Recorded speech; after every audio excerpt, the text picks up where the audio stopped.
So looking at the slide, we see that molarity is a measure of concentration of a solution. It's really important that if you're going on to any further chemistry classes, you understand that molarity is a representation of moles of solute over liters of solution. A lot of people see the capital M and they think that it is just its own unit there, but it really represents the division or that ratio of the moles per liter. So when you're doing your calculations, you need to break that down most of the time so that things will cancel out. And as here you can see that the 0.15 moles of solution of NaOH is really going to represent that there are 0.15 moles of NaOH per 1 liter of solution.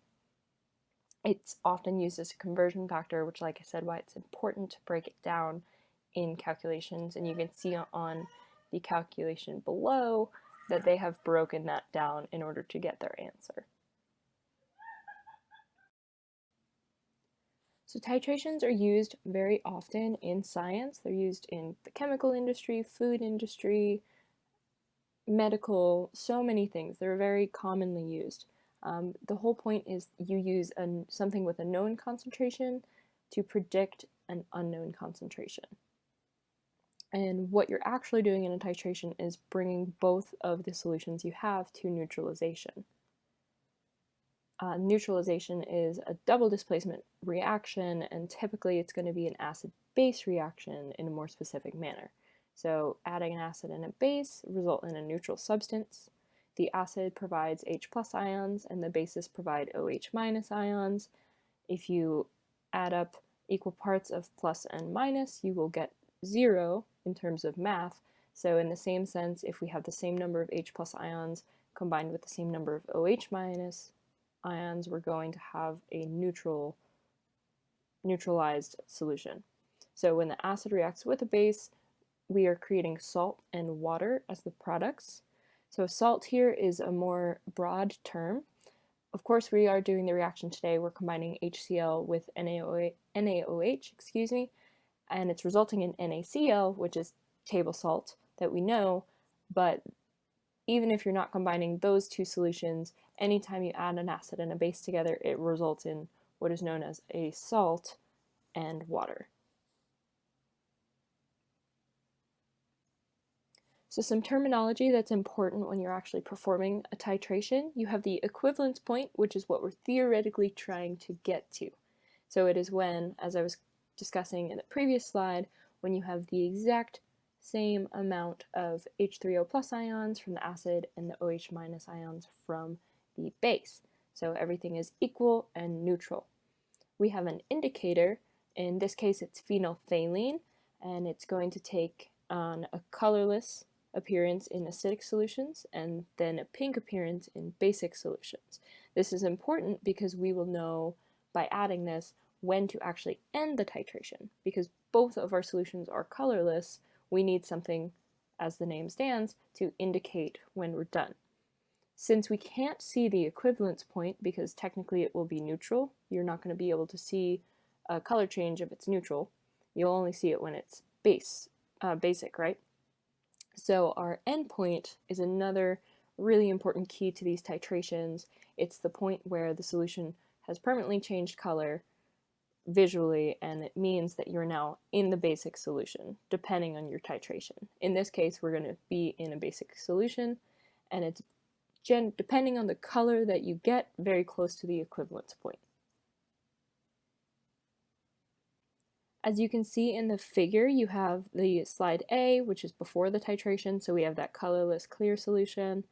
Near the endpoint, we get a faint pink, and sometimes there's some excess, so as you'll see later in the video, you get flashes of pink, and then once it becomes permanent, persists for about 10 to 30 seconds, depending on the titration, you'll have anywhere from a faint pink to a really bright pink. So if you have a bright pink color, that means you have an excess amount of NaOH, or whatever your titrant is, and then the faint pink means you're very, very close to your equivalence point, and that is the true goal for a precise and accurate experiment. So this slide is just a graph showing you how a titration would look. So on the y-axis we have the concentration of our OH minus ions, and on the x-axis we have the volume of NaOH added in milliliters.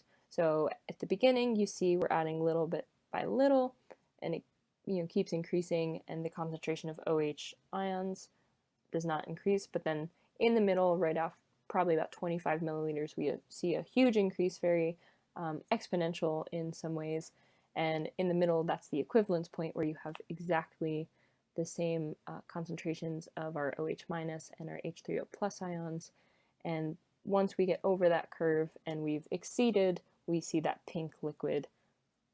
It's also important to note some terminology here in the burette. So the NaOH in our case is going to be a titrant or a standard, and then in the flask the HCl is going to be a titrand or an analyte.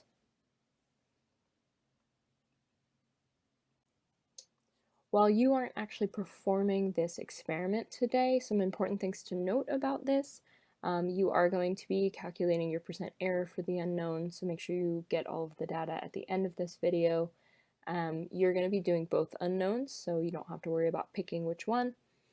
It is important to know that we have taken 10 milliliters exactly of the unknown, so make sure that's consistent in your calculations, and the reason it's out to 2 decimal places is because we've used a volumetric pipette. For filling the burette, you again won't have it to do that for this lab because you're not doing it physically, but we know that it's generally good, and how we're actually getting those recordings is we see the initial recording before we start the titration, and then we read the final recording, subtract them, and that's how we know the exact amount that we've gotten during that titration. And you don't want to go below the 50 milliliter mark on the burette because you can't actually read past that, and the barometric pressure messes up with how the burette dispenses our liquid. The last thing that's important to note, and we'll talk about a little bit later in the actual experiment, is that we're going to be performing 4 trials. You have a rapid trial to determine where your endpoint lies in a very just like messy manner, and then you do 3 good trials where you see what volume you needed in the rapid trial, underestimate it a little bit so you can get more precise results. So the only ones you're actually going to include in your math are the 3 good trials for each unknown, not the rapid trial. So after we actually conduct the experiment, we are going to have a sample calculation that we're going over. So stick around for that, but I just want to note, since I'm only going to show you 1 trial or 1 calculation, it's going to be a little bit different. So in your data table, you're going to have 3 trials worth. You want to take the average volume of the NaOH that was dispensed and put that into the sample calculations I'm going to show you later. And you're only doing the percent error for the unknowns that we give you. So you're going to be doing 2 NaOH, 2 the concentration of HCl calculations, as well as 2% error calculations for the unknowns that you have, since we have 2 unknowns. You're also going to write a short discussion about what could have happened, any errors based on different errors that are talked about in the experiment, and then make sure you complete your pre-lab questions and post-lab questions accordingly, and then email those to your instructor. Hello, we're with TAMUCC. This is for the General Chemistry 1 classes. We're going to be doing a titration today. My name is Jess, and this is Katie, who's going to be helping me. What we're doing is we have a known concentration of NaOH, which is 0.1 molar NaOH, and we have an unknown with 2 unknown identities of acids. So we're going to show you how to do the trial, and depending on how it goes, we'll show you both unknowns. So this is unknown 1, and we don't know the identity of the HCl, so we're going to titrate it to find out. We have to add phenolphthalein into our solutions because they are colorless and clear. And the whole point of the titration is seeing when it neutralizes. We have the equivalence point, as we discussed earlier, but we're not going to be able to visibly see the equivalence point. We're only going to be able to see the end point of the solution when it turns pink. We're going to go ahead and do our rapid trial first. We have already pre-recorded our initial volume, so Katie's going to go ahead and rapidly shoot for that end volume. She's going to just basically pour out of that burette until it turns pink. note that while, as you can see, we've got a really bright pink here, we didn't have to get too much of a volume going in order for it to turn pink. So now what we can do is underestimate the volume that came out and be more finite so our future titrations are more precise. Final volume is 5.52. Also note that you guys don't have to record the numbers as we go through here. At the end of the video, we will have the whole data table so that you can record everything and do your calculations more easily. So Katie's going to start with trial 1 here. It's important to record out 2 decimal places on a burette because that is the strength of this glassware. It is very accurate. So what's going to happen is we have the initial recording since it was the final recording of the other volume, and I'm going to let Katie know when we've passed about 3 milliliters so she can start to slow down and we can anticipate that endpoint a little sooner. And you've hit about 3. So we see a flash of pink here, if you guys can see it on the camera. If not, we'll have a close-up at another time. And we're gonna wait until that color envelops the whole solution. That's why we have that stir bar going, to help mix the solution throughout. The color needs to persist for about 30 seconds.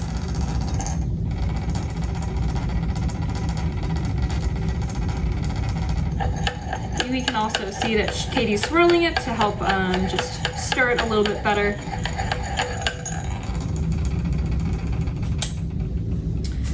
So this is going to be the color for our trial 1. We're going to set that aside and compare the trials later.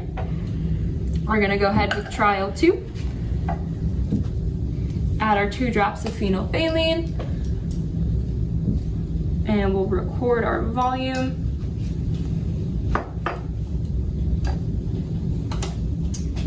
Final volume of 10.29.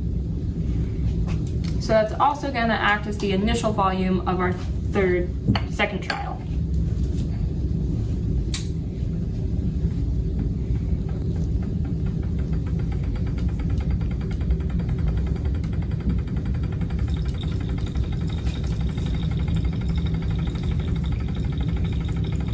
You've hit about 3.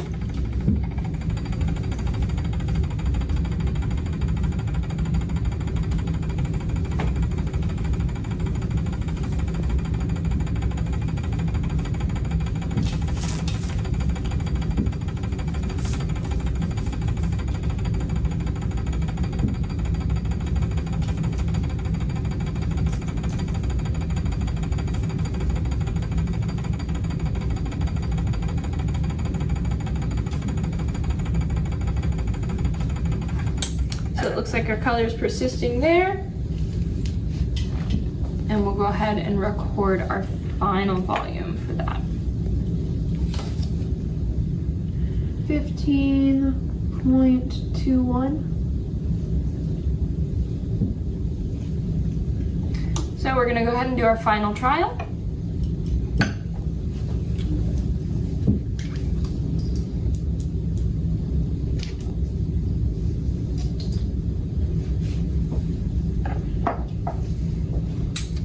Switch sides so I can see the volume here.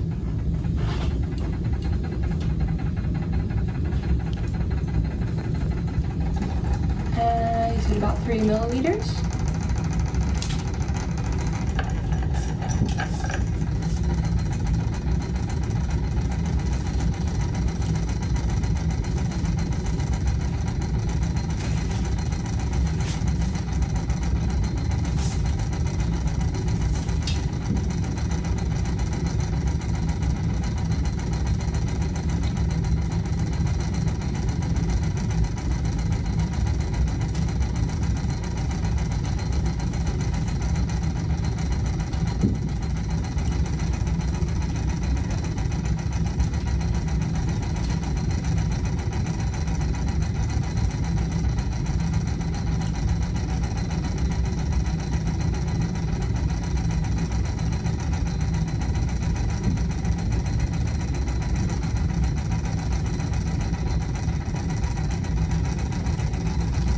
Alrighty, so it looks like the color's sticking. We're gonna let it stir. It's slightly fading.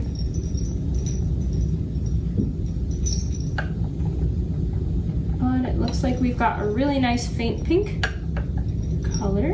Oh. And I think I knocked a drop in, which was on the outside anyway, so we would have had to include it in our final volume. So this is going to be our final pink of that solution, and then we're going to go ahead and compare our 3 trials that we actually took. Remember, in your data table you will see the volume for the rapid trial, but we aren't including that in our calculations because that was only to determine the volume we wanted to shoot for in our true trials here. So this was our rapid trial. We saw a relatively bright pink. And then what was nice about these 3 is they're all a very similar pink, even though they are a little bit on the darker end. These are going to be a more precise set of data, so our standard deviation shouldn't be too far when we're calculating. Okay, so with our solution 1, or trial 1 of the solution, again, we had the color persisting for a long time, but it did fade away, so that means we're very likely close to our point of equivalence where we need to be. So what I'm going to teach you guys now to do is how to cut a drop. So I'm going to hold on to both the stopcock attachment as well as the burette piece here, and my goal is to give the smallest volume of NaOH possible. So I'm going to be twisting the stopcock here 180 degrees very quickly, so we're cutting a drop. So it's very fast, and we're just gonna go and then swirl. We really haven't added much volume here. We started at 32.12 milliliters, and our final volume is about 32.15 milliliters. So we added about 0.03 milliliters by cutting a single drop. And as you can see, now we have this faint pink. Since we didn't have to add too much volume, we got a nice color out of it. All right, so we're gonna bring this over and compare our 3 trials.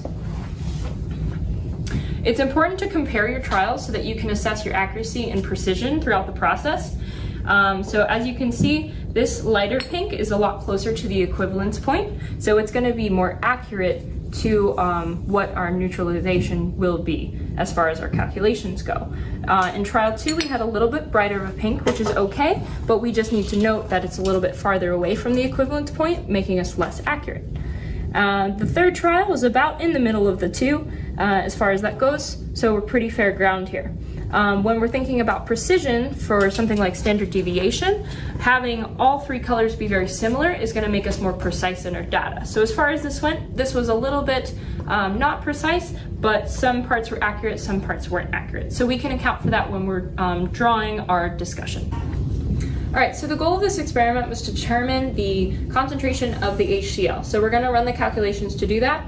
I'm not using any of the data that we actually produced. This is a sample calculation, so make sure you're looking at the data table and following along in your calculations for that. We need to start with a balanced equation because we are combining 2 products and getting a reactant, and that's going to help us determine the ratio when we're doing our calculation. So we are combining NaOH with HCl.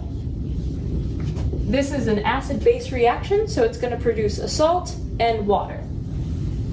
And if you don't know that, you'll still be able to see it through this way. We're combining Na with Cl, and what's left over is HOH, which is also H2O. We have to make sure it's a balanced equation. So we're going to look at our abnormal elements first. So we've got 1 Na, 1 Na, 1 Cl, and 1 chlorine. And then we have 2 H's and 1 oxygen. So it is a 1 to 1 to 1 to 1 ratio equation here. We should have the states of matter, but we're not going to throw those up right now. So now what we can do, a lot of people assume in titrations you can do M1V1 equals M2V2 reactions for your equations, but we can't do that for titrations. We can't assume, because if the ratios are different in any way, 3 to 2, anything like that, M1V1 doesn't work. So we're just going to flatline assume that you're going to do this method we're going to use here today instead of the M1V1 equation. So what we have to do is start with our knowns and unknowns.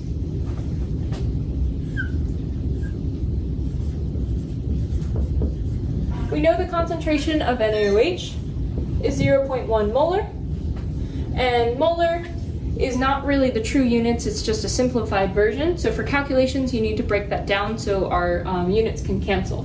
So what molar really represents is 0.1 moles of NaOH per 1 liter of NaOH.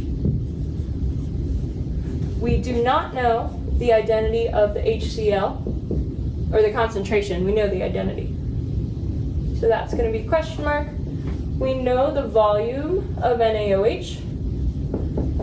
You're going to run this calculation twice. So one for unknown 1 and one for unknown 2. You're going to take the average volume of all the trials except for the rapid trials. So trial 1, 2, 3, you're going to average the volume, and the average volume will go right here.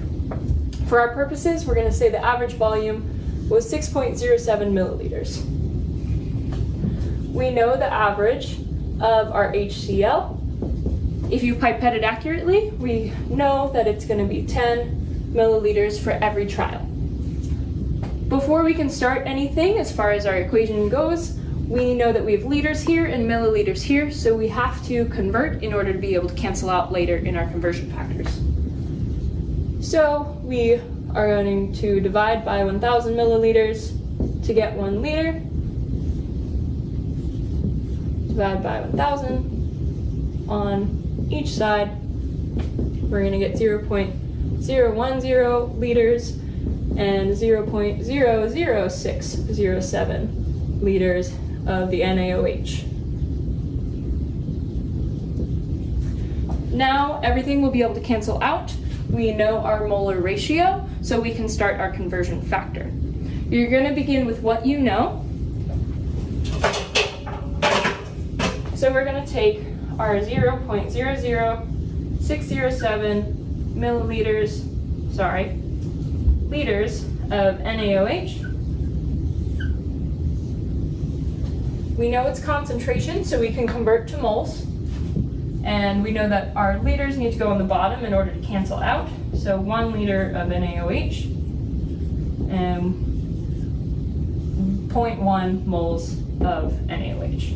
Our liters cancel out. I advise you to label your moles for each element and each solution, because when we do a mole to mole ratio, it can get a little bit confusing since we're using the same unit here. In this case, again, it's a 1-to-1 ratio, so it doesn't matter as far as the math goes since you're just multiplying and dividing by 1, but if we have another ratio, it's really important to keep track of this. So before we even enter any letters or any numbers, we are going to make sure we're canceling out the right side. So moles of NaOH have to go on the bottom to cancel out, which means moles of HCl are going to be on the top. So it's 1-to-1. When we cancel all these out, we are going to get moles of HCl in the end. So once we run this through a calculator, we're going to get 0.000607 moles of HCl. This is not the final answer because this is only moles. We want the concentration of HCl, so we need to divide by the volume in order to fully get the concentration that we have. So we're going to divide by the 0.01 liters.